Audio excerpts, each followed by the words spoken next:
Hello everyone, this is Rajit Singh and welcome back to 60 day series day 7। तो आज हम लोग स्टिल लाइफ ड्राइंग का प्रैक्टिस करने वाले हैं। तो अगर आप एंट्रेंस एग्जाम की तैयारी कर रहे हैं या फिर आप आर्ट फील्ड में प्रोफेशनली आगे बढ़ना चाहते हैं तो स्टिल लाइफ ड्राइंग का बहुत बड़ा रोल है यहाँ पर। So why still life drawing is important. तो अगर आप लाइव पोर्ट्रेट बनाना चाहते हैं या फिर लाइव लैंडस्केप बनाना चाहते हैं तो यहाँ पर स्टिल लाइफ ड्राइंग बनाना बहुत ज्यादा जरूरी है, क्योंकि अगर आप स्टिल लाइफ ड्राइंग बनाते हैं तो आप छोटे सब्जेक्ट से जब स्टार्ट करते हो तो उस चीज को क्विकली आप अपने पेपर पे उतार सकते हो, क्योंकि वो सब्जेक्ट जो है वो स्थिर है। और जब इन सारी चीजों पे प्रैक्टिस हो जाती है तो आप बड़े लेवल पर भी लैंडस्केप या पोर्ट्रेट को इजीली बना सकते हैं, क्योंकि यहाँ पर आपका माइंड प्लस आई दोनों ट्रेन हो जाता है। तो इसीलिए स्टिल लाइफ ड्राइंग करना बहुत ज्यादा जरूरी है। तो इसका मटेरियल कौन सा यूज करें, तो अगर आप इनिशियल लेवल पर है तो कोशिश कीजिए चारकोल पेंसिल का यूज करने का, क्योंकि चारकोल पेंसिल में आप इजीली उसको रफली ड्रॉ कर सकते हैं। तो चलिए इसको किस तरह से प्रैक्टिस करते हैं वो सारा चीज देखते हैं। तो अगर चैनल पर नए हैं तो do the subscribe button and also press the bell icon. So let's get started video. तो चलिए आज का डेमोन्स्ट्रेशन स्टार्ट करते हैं। तो यहाँ पास मैं सिंपल एक पेपर लिया हूँ और एक चारकोल पेंसिल। तो ये हमारा रेफरेंस है जिसको हम लोग ड्रॉ करने वाले हैं। तो यहाँ सबसे पहला काम आता है हमारा सिंप्लीफाई करना। तो जैसे कि मैंने पहले ही बताया था, पहले आप इसको लाइन शेप्स में देखिए, उसके बाद जा करके उसमें डिटेलिंग ऐड कीजिए। तो यहाँ पास सबसे पहला काम हम कर रहे हैं वो मेजरमेंट का, कि कितने डिस्टेंस में वो सारा चीज़ बनेगा। तो ये 4 साइज़ का मैंने पेपर लिया है। अब मैं यहाँ पर डिस्टेंस मेंशन करके उसको मेजर कर रहा हूँ, ताकि हमारा जो ड्राइंग है वो परफेक्टली बन सके। चाहे आप किसी भी मीडियम से काम कर रहे हैं, लेकिन सबसे पहला काम आता है आपका ड्राइंग परफेक्ट होना चाहिए।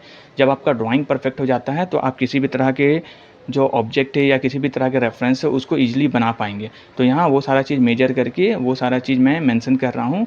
और इसको बेसिकली आप शेप्स में देखिए पहले। जब आप शेप्स में देखते हैं तो आप किसी भी तरह का ड्राइंग को ईजिली बना सकते हैं। तो चलिए इसको साथ ही साथ मेरे साथ प्रैक्टिस कीजिए। उसके बाद मैं इसमें बाकी और भी डिटेलिंग जो ऐड होगी वो सारा चीज़ मैं बाद में आपको बताऊंगा। तो इसको साथ ही साथ प्रैक्टिस कीजिए।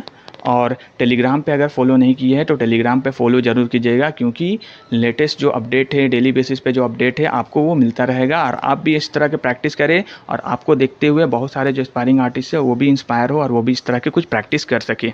तो अगर आप इनिशियल लेवल पर है तो ज़रूरी नहीं है कि आप रेफरेंस सामने रख करके ड्रॉ कीजिए।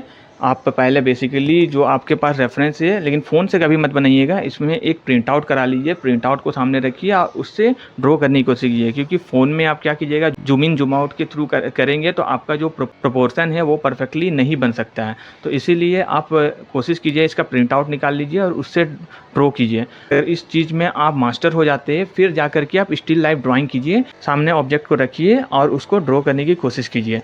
और हो सकता है स्टार्टिंग में कुछ मिस्टेक्स होगी, लेकिन करते करते ये परफेक्ट होता चला जाएगा। और यहाँ पास एक चीज़ मैं और बोलना चाहूँगा, किसी भी ऑब्जेक्ट को डायरेक्टली बनाने की कोशिश मत कीजिए।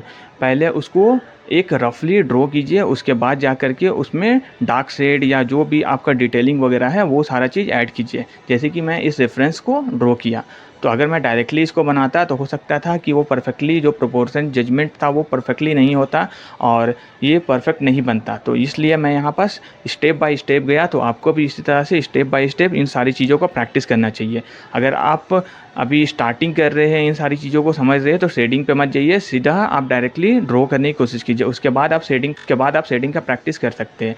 तो यहाँ पास मैं थोड़ा सा वैल्यू ऐड कर दे रहा हूँ ताकि वो समझ पाए कि लाइट किस एरिया में पड़ रहा है। जैसे कि हम लेफ़्ट एरिया से हमारा लाइट पड़ रहा है तो राइट एरिया जो हमारा है वो डार्क होगा और लेफ़्ट एरिया हमारा थोड़ा सा लाइट होगा। तो उन सारी चीज़ों को मैं यहाँ पर दे रहा हूँ। तो यहाँ पर मैं क्विकली इस चीज़ को फील लाने की कोशिश कर रहा हूँ। यहाँ पर मैं ज़्यादा डिटेलिंग नहीं दे रहा हूँ ताकि वो जो पॉट है वो पॉट टाइप का लगे और उसका जो शेड है वो निकल करके आए और वो लगे कि वो एक राउंड शेप में है। तो यहाँ धीरे धीरे करके इसमें वैल्यू ऐड करते जाइए और जितना ज़्यादा डिटेलिंग करते जाइएगा वो परफेक्टली होता चला जाएगा। अब लास्टली मैं यहाँ पर शैडो ऐड कर रहा हूँ ताकि वो लगे कि हमारा राइट साइड से लाइट पड़ रहा है। अब देखिए इस रेफरेंस से हम लोग कुछ समझते हैं। जैसे कि ये मैं कुछ स्टिल लाइफ ड्राइंग बनाया था, तो इस स्टिल लाइफ ड्राइंग में बेसिक चीज़ें समझिए कि इसमें जो मैं शेड ऐड किया हूँ वो लाइट डार्क को समझते हुए क्या है। तो लाइट डार्क को समझने के लिए पहले मैं एक सिंपल एग्जांपल के थ्रू इसको समझा रहा हूँ। तो एक मैं सर्कल ड्रॉ कर रहा हूँ, ठीक है।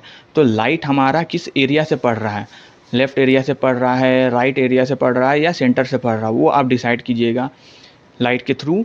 तो आप जब इन सारी चीज़ों को अच्छे से देखिएगा तभी इन सारी चीज़ों को समझ पाइएगा। तो अच्छे से उसको ऑब्जर्व कीजिए कि लाइट किस डायरेक्शन से पड़ रहा है। आप लैंप लाइट से इसको समझ सकते हैं। एक लैंप रखिए, एक ऑब्जेक्ट रखिए और उसको चारों डायरेक्शन में रख करके उसको देखिए कि जो लाइट पड़ रहा है तो सेकेंड एरिया में कितना डार्क एरिया बन रहा है, कितना लाइट एरिया बन रहा है, वो सारी चीज़ों को समझिए। तो यहाँ सिंपल एग्जांपल के थ्रू मैं बता रहा हूँ कि हमारा जैसे कि राइट साइड से लाइट पड़ रहा है तो लेफ्ट एरिया हमारा डार्क होगा और ये सर्कल शेप से थोड़ा सा राउंड है तो उस टाइप का आपको शेड देना पड़ेगा कि वो सर्कल शेप्स में लगे। तो ये मैं सिंपल एग्जांपल दे रहा हूँ। मैं ऐसे एग्जांपल पहले भी दे चुका हूँ। अगर आप बोलेंगे तो मैं और भी इसके लिए वीडियो ले आऊँगा कि आप इस चीज़ों को अच्छे समझ सकें। तो यही बेसिक चीज़ें किसी भी तरह की ड्राइंग में, किसी तरह के ऑब्जेक्ट को ड्राइंग करने में काफ़ी ज़्यादा हेल्प करता है। तो बेसिक चीज़ें जब आपकी क्लियर होगी तो आप किसी भी तरह का ड्राइंग को ईजिली बना पाएंगे।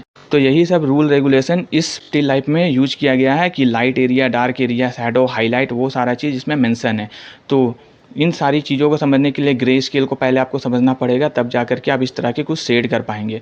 और ये रफली स्केच है, ऐसे नहीं है कि ये बहुत ज़्यादा डिटेलिंग वर्क है। आप किसी भी स्केच को जितना ज़्यादा टाइम दीजिएगा, जितना ज़्यादा उसमें टाइम इन्वेस्ट कीजिएगा, वो और परफेक्ट होता चला जाएगा। लेकिन सबसे पहला काम आता है हमारा ड्राइंग का। ड्राइंग हमारा परफेक्ट होना चाहिए। जैसे ये एरिया हमारा थोड़ा सा डार्क है, लाइट इस साइड से पड़ रहा है तो ऊपर हमारा ये थोड़ा सा डार्क एरिया बन रहा है। ये हमारा फ्लैट वैल्यू है तो इसमें थोड़ा सा लाइट शेड किया गया है। तो यही सारा चीज़ों को आपको समझना पड़ेगा किसी भी तरह के ऑब्जेक्ट के लिए। तो ये हमारा कुछ एग्जांपल और है। तो इसमें भी मैं वही सेम चीज़ फॉलो किया। जैसे ऊपर से हमारा लाइट पड़ रहा है तो ऊपर से लाइट पड़ रहा है तो ऊपर का एरिया हमारा थोड़ा सा लाइट होगा, हाईलाइट बनेगा। तो उससे नीचे का एरिया हमारा डार्क होगा और ये डार्क लाइट से डार्क की ओर जाएगा, ठीक है। उसके शैडो एरिया को देखेंगे, हाईलाइट देखेंगे, वो सारा चीज़ों को समझ करके आपको सेट करना पड़ेगा।